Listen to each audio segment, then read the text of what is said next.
Sahabat Kompas, Timnas Indonesia telah dipastikan menghuni grup C pada putaran ketiga kualifikasi Piala Dunia 2026. Lawan-lawan berat telah menanti skuad Garuda, yakni Jepang, Australia, Arab Saudi, Bahrain, dan Cina, hingga pantas disebut sebagai grup neraka. Tim-tim seperti Jepang, Australia, dan Arab Saudi dihuni banyak pemain berpengalaman dan rutin menjadi duta Asia di Piala Dunia.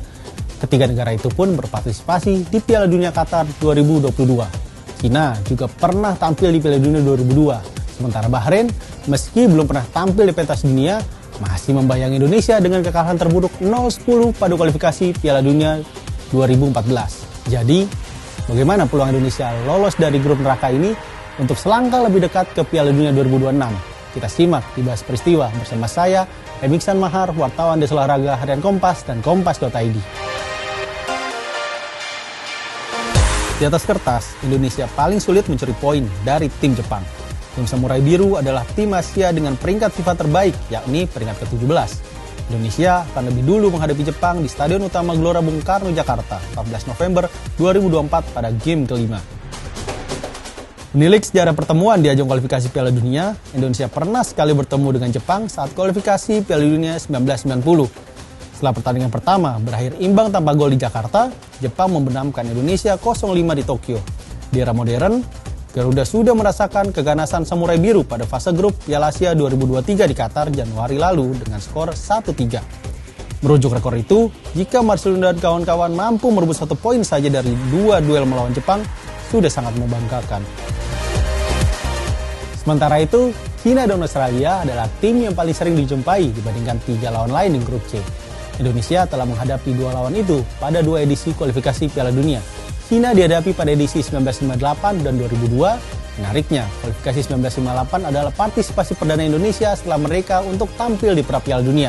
Kemudian, Australia menyajikan duel pada edisi 1974 dan 1982. Dalam 2 edisi itu, FIFA masih menggabungkan kualifikasi zona Asia dan Oseania. Pada 4 kali duel, masing-masing kontra Cina dan Australia, Garuda mengemas sekali kemenangan.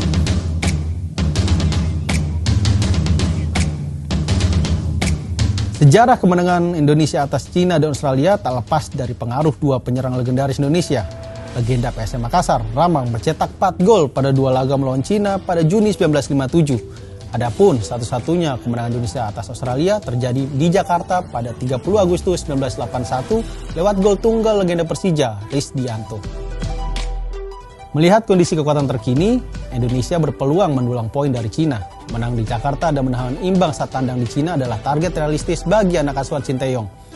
Adapun kontra Australia, jika Indonesia bisa menang di Jakarta, hal itu bakal menjadi salah satu kejutan terbesar di putaran ketiga. 2 tim lain adalah duo tim Timur Tengah, Arab Saudi dan Bahrain. Arab Saudi yang diasuh salah satu legenda Italia, Roberto Mancini, memiliki kualitas 2 level di atas Indonesia.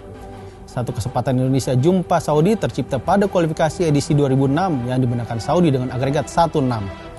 Tidak kalah telak di Riyadh dan menahan imbang di Jakarta adalah target ideal tim Garuda. Untuk Bahrain, kini saatnya Indonesia membalas rekor kekalahan terburuk 0-10 yang tercipta 12 tahun lalu. Bahrain memiliki kualitas setara Cina, jadi berharap 4 poin dalam 2 duel kali ini cukup masuk akal. Pelatih Sinteyong sendiri menatap putaran ketiga ini dengan optimistis. Ia yakin bisa meramu tim terbaik melawan tim-tim raksasa Asia. Keyakinan ST menguat karena Indonesia dipastikan mendapat suntikan tenaga baru di lini depan setelah Jens Raven telah merampungkan proses naturalisasi. Pemain kelahiran Belanda yang kini bermain di Liga Belanda FC Dordrecht itu akan menjadi pemain diaspora ke-15 yang mengganti kewarganegaraan ke tanah leluhurnya Indonesia. Raven bakal menjadi harapan baru untuk mempertajam lini depan Garuda yang masih tumpul. Lalu, bagaimana dengan kiper FC Dallas Martin Paes? PSSI juga mencoba jalur CAS atau pengadilan arbitrase olahraga. Adapun lini masa pengajuan banding ke FIFA rata-rata membutuhkan waktu sebulan sejak pengajuan ulang, seperti kasus gelandang Real Madrid Brahim Diaz yang pindah dari Spanyol ke Maroko. PSSI dan Martin Paes sendiri menargetkan proses pemindahan federasi rampung sebelum September. Masih ada 2 bulan untuk mewujudkan mimpi Martin membela negara kelahiran neneknya.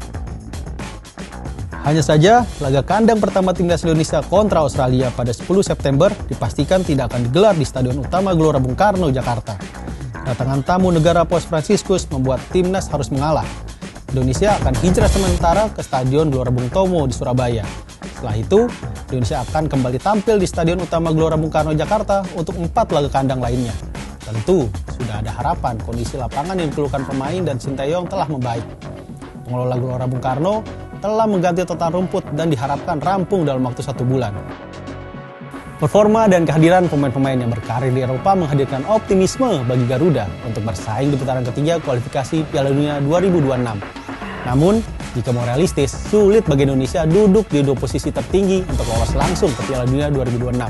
Jadi, melanjutkan petualangan ke putaran keempat dengan duduk di peringkat ketiga atau keempat adalah hal paling masuk akal. 5 lawan memang memiliki peringkat ranking FIFA di atas Indonesia, tetapi seperti ungkapan klasik, bola itu bundar.